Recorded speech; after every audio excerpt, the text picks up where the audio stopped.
Hey everybody, it's Josh with Talk About Trek, and we are back again because, yes, we have finished up another New Frontiers book. This one being Peter David's Martyr, which is the fifth book in the New Frontiers saga, and basically a kind of also a part one of two, which I didn't really realize, of the Promethean saga of the New Frontier saga. So, sagas within sagas. But anyway, we finished this up last night, and this one was the first, full-size New Frontiers books. All the other ones have been kind of like little itty-bitty guys, and then you got this big guy right here, right?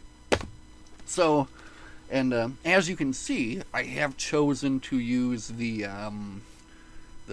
over here, that cover right there, the German cover, because, I don't know, it looks so cool, man, right? Like, here's the regular cover.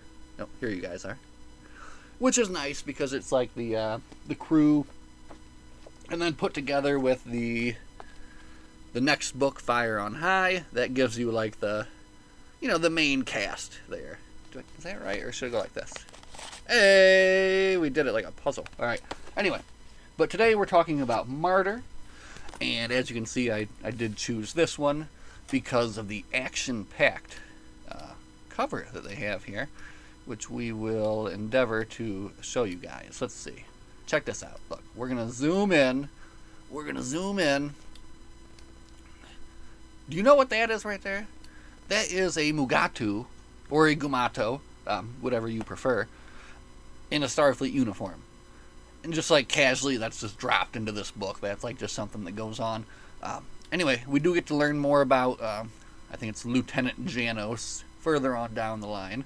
But I loved that the the artist chose this cover. They chose to do this cover because it's like a small scene in the book, but very cool, very cool. And of course that is Burgoyne 172, and of course we have Captain Calhoun up here, and these cool pyramid ships in the background. What is that about? Who are those people? What is going on in Star Trek New Frontier, Martyr, by Peter David. Anyway, let's do the normal rigmarole here that we like to do after we get everything perfectly centered where it needs to be. I hope everybody's doing good, and I hope you had a really good holiday and a fine Thanksgiving meal. Ours was great, had lots of good stuff, so no complaints there. And also, of course, the holidays do afford additional time to read, which is great. So, anyway, let's, from the top. The Ancient Prophecy may spell doom for the Federation. Doom, I say. Star Trek New Frontier, Martyr, Book 5, Peter David. New Frontier Concept by John J. Ordover and Peter David. From the universe of Star Trek The Next Generation, the triumphant return of Star Trek New Frontier. With the fall of the ancient Thelonian Empire, civil war threatens the planet Xandar. I love that name, Xandar. The arrival of the USS Excalibur is greeted with relief and celebration by the anxious populace, and Captain Mackenzie Calhoun, fresh from his cataclysmic escape from the Thelonian homeworld, is acclaimed as their prophesied savior. But one's believer's messiah is another's blasphemer, and a prime candidate for martyrdom. When Mackenzie Calhoun is captured, Lieutenant Commander Burgoyne must find him before an alien fleet launches a holy war against the Federation. Okay, see, it gives away that he gets captured. I mean, that's kind of like a big point in the book that you don't want to give away on the back, but that's fine. Anyway, I don't read the back beforehand as not to be spoiled. Now, what was my opinion of Martyr? There is a lot going on in this book. And I guess I should have known going in, because all these books have been like this, that it was going to be like a to be continued. And a lot of what this book is kind of him building up who I'm assuming is going to be the big bad here in the next book, which is this kind of like religious group that controls a part of this sector of the galaxy called the Redeemers, right? And so it takes a lot of building that up. But then it also takes a lot of kind of character moments as well. So there's a lot going on, and it's like there's a lot of building for the future. I guess that's better. As I see it, So it was very good. I liked it a lot.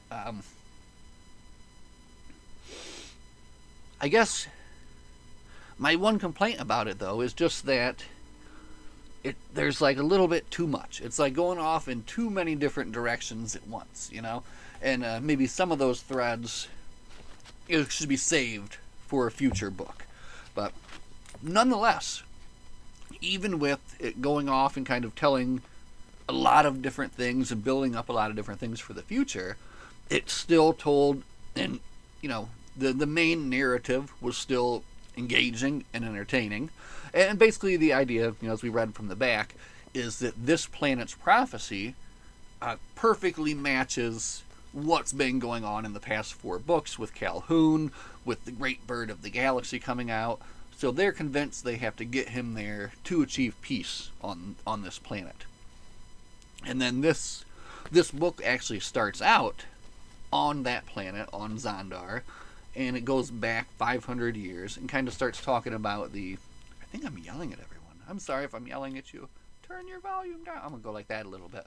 Anyway, it starts out on Xandar, kind of giving you a history of how their religion and this prophecy, kind of took hold and began, And that's kind of interesting. I like how they do start that there.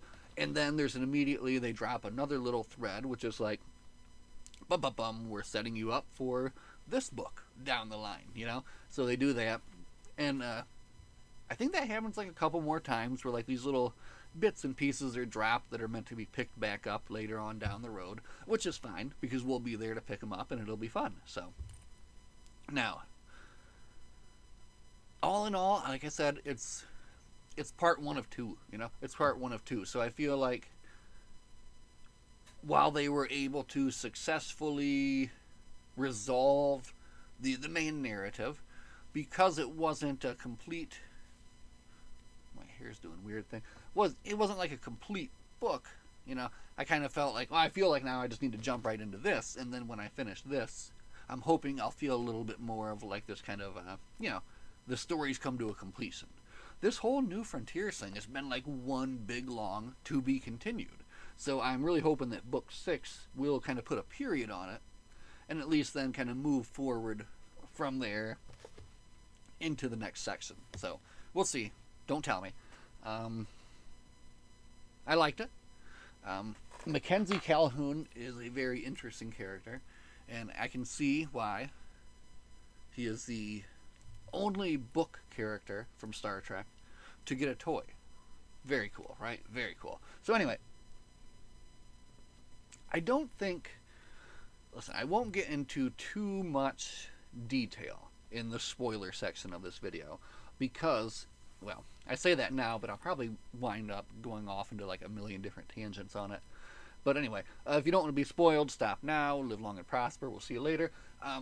Man, this book was crazy. Okay, so like I was saying, it starts out 500 years ago, where you meet the chief so-and-so, Antir, and his disciple, Sudi.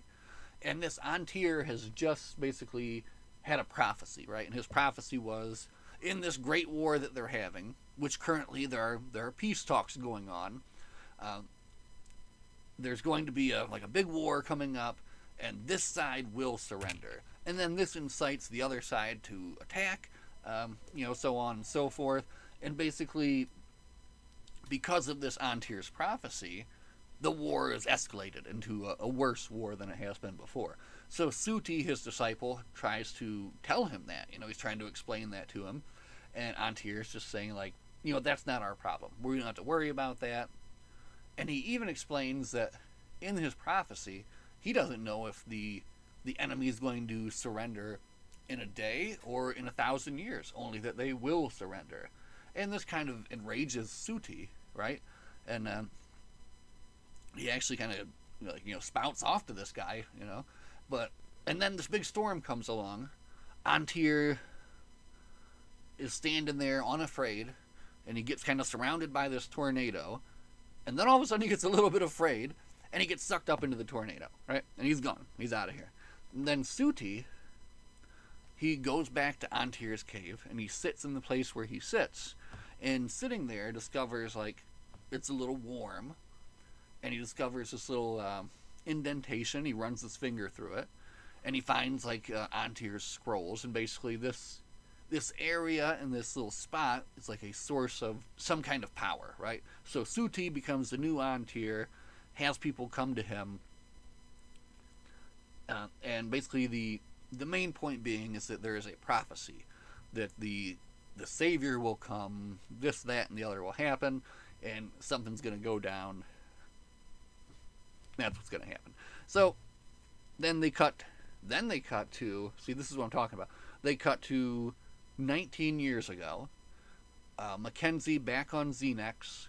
His brother, who's like the chief there, is currently off-world. So he is like the warlord in charge, basically. And one of the duties of the upper caste is that if there's a widow that wishes to become pregnant, and like they can petition to have them impregnate them. So that's what this part is. Basically, his brother would do it, but he's off-world, so he has to do it. And he does it. It's this lady named Katrine. It's a nicely written little scene, you know? And it's just like, it just seems like it's almost like a, stay tuned for this episode of Star Trek New Frontiers, featuring the son of Mackenzie Kell, you know? But I also see how it does play into the story later, because one of the main parts about what's going on in this story is Dr. Solar is starting to go back into her Ponfar, and she chooses Mackenzie Calhoun, and actually goes to him and asks him this, to father her child, right? So, and it, like, completely random moment too, there's some malfunction going on the Excalibur where doors open and close randomly. So because of this, most of the bridge crew now knows about the situation between Solar and Calhoun. It gets down to Burgoyne, and Burgoyne is very attracted to Solar, and Solar also to Burgoyne, and that kind of upsets him. And there's so much going on in this book, and I took very bad notes, and I read it over 8 days, and some of that being a holiday. You got a lot to do, so you'll forgive me if I, as I mix things up. So Solar and Burgoyne, Ponfar, Killick and Ramad at Tanagra. No, that's something else. Killick and Ramad, they are the emissaries from Xandar, each representing a side. They come out to the Excalibur and invite Calhoun back. They explain the prophecy. They tell him what's going on, and he agrees to do it, to help, create this lasting peace, which what everybody would want, right? So Shelby, of course, is very much opposed to this. So there's some good back and forth between them, and how they kind of decide to move ahead with that, So they're on their way to, I almost called it Zordon. I forgot the name of the planet that I've just said. Xandar. Anyway, they're on their way to Xandar now. They got a plan. They're not going at full warp speed. They're gonna kind of feel it out, right? Anyway, side note. The Redeemers, they are this religious cult that controls a big area of space there. They worship their Redeemer, whose name was Xant. Xant with an X.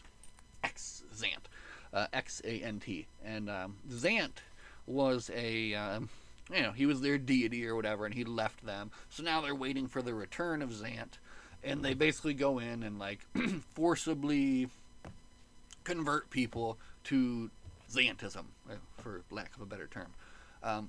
So they control this planet called Alpha Coronae in this system, and on that planet they've received news of Calhoun, which has kind of led the people to want to maybe rise up. So there's a good few chapters in this book that just kind of dive into what is going on this planet. And that was very interesting and also very surprising for me. And that was a very cool part of the book too.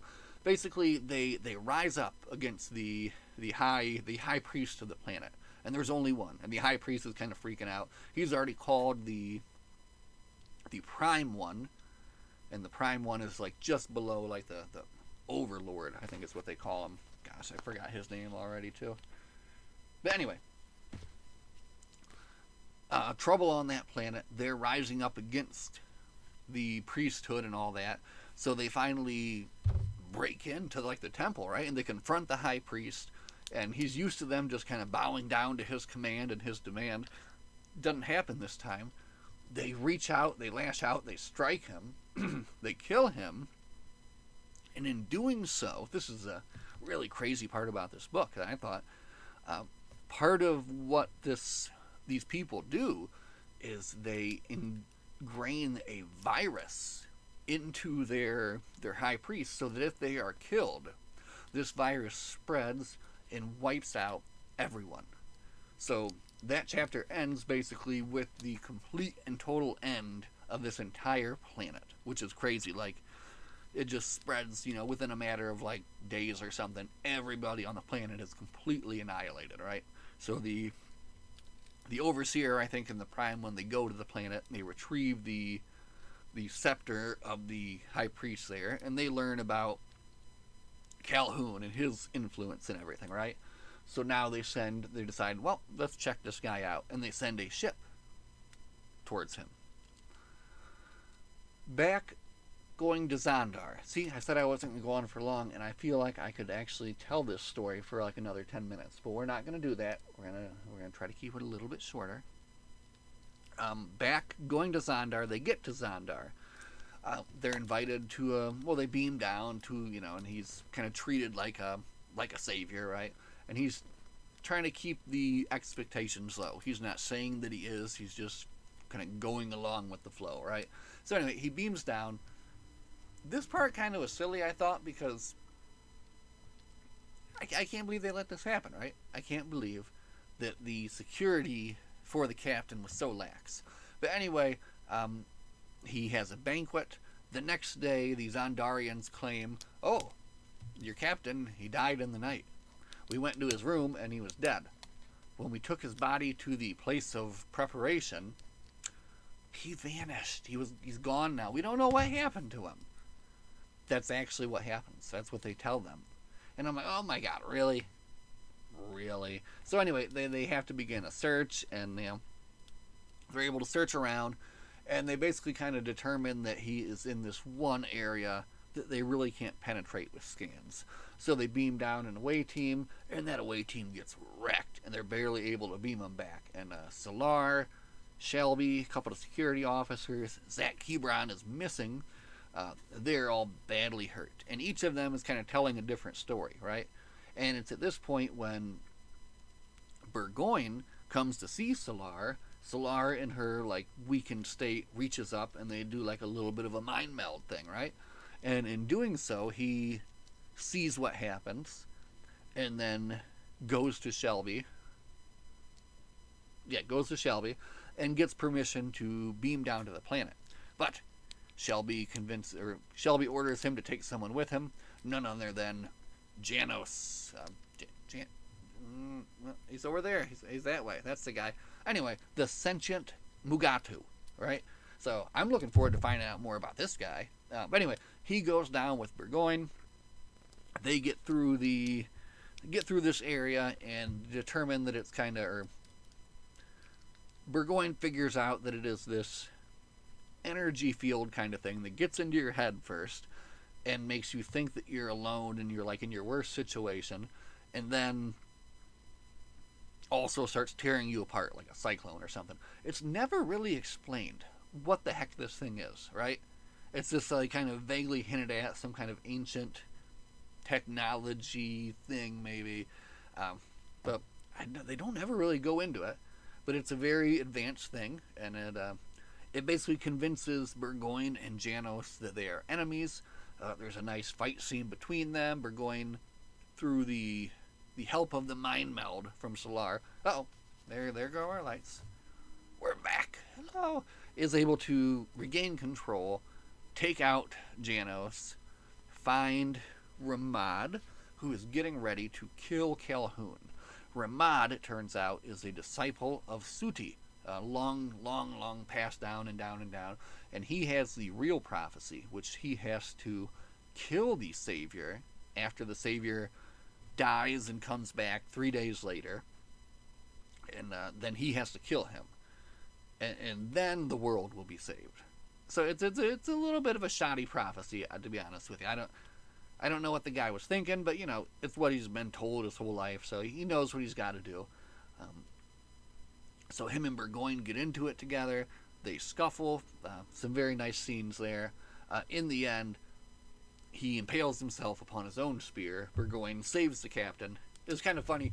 A main part of the prophecy, and you saw this coming from the get-go, is that the Savior will not be saved. Will not be saved by either man or woman. I was like, as soon as I read that part, I'm like, oh, okay. Obviously, Burgoyne is going to save him in the end. That's what they're leading up to. So, and that's exactly what happened.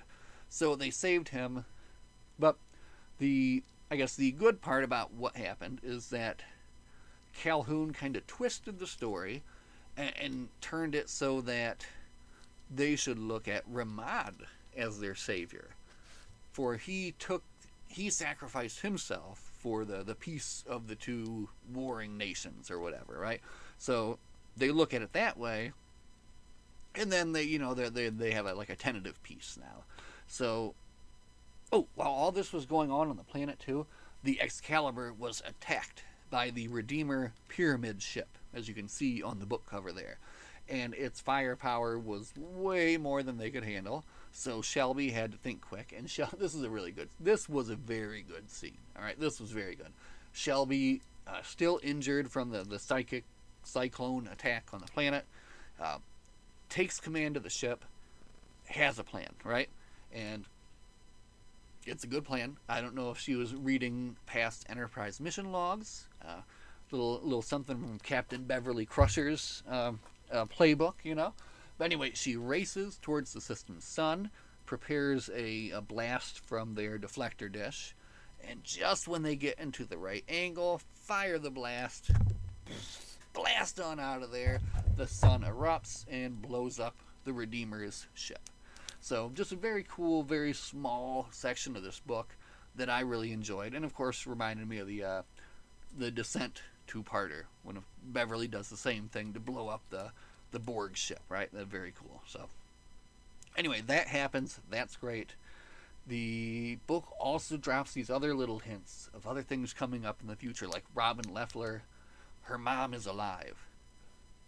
All right, so and they're like, okay, so we're gonna have that's gonna be coming up in the future, right? We did need to know about that. That's just kind of a leading up. Gosh, I think there was some more things too, but like I said, all in all, it was just fun. It was a fun ride, and just very happy to have spent this whole November just like fully engrossed in the New Frontiers world, right? Am I forgetting the ending of the book? What in the world happened at the ending? Oh, gosh, at the ending, Burgoyne and Solar, they got together. Woo! You knew it was going to happen anyway, right? Anyway, that is Martyr by Peter David. Next, Fire on High by Peter David. And then, so much. Who knows? A world of Star Trek things to read and love. My friends, live long and prosper. We'll see you guys in the next one. Good night.